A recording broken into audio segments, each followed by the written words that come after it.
like to accept your credential. Thank you. Thank you. Close ties, relationship over the years. The threat of Al-Shabaab, because this terrorist phenomenon, high hit where they find soft. We always appreciate for the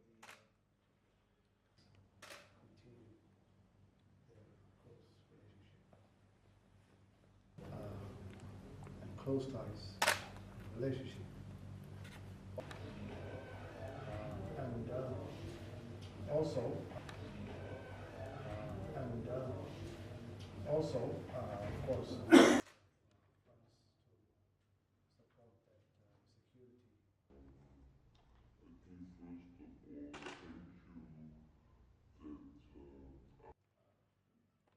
Somalia and Venezuela, and against honored to accept you.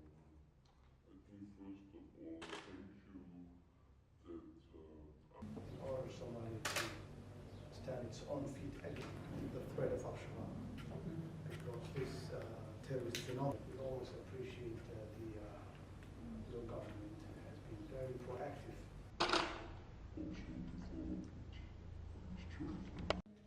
By continuing and fighting effectively against Al-Shabaab through the Paris Club. Yes.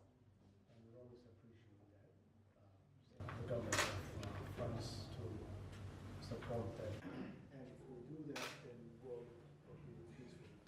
madaxweynuhu maanta wuxuu ka gudoomay warqadihii aqoonsiga safiirka cusub ee dalka France iyo safiirka cusub ee dalka Jarmalka.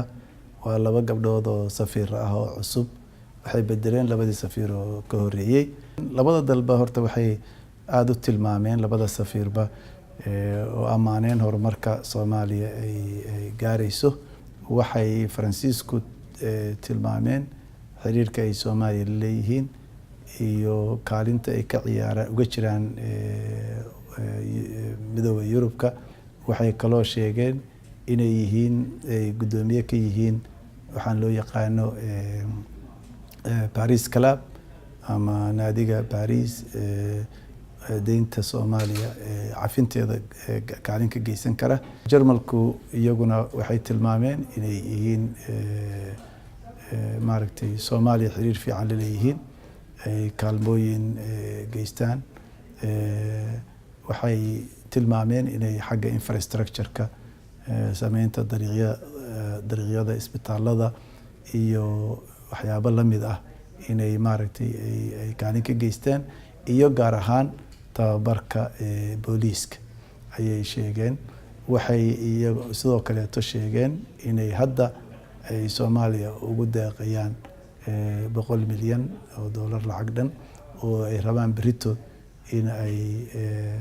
inaan kala saxeexano.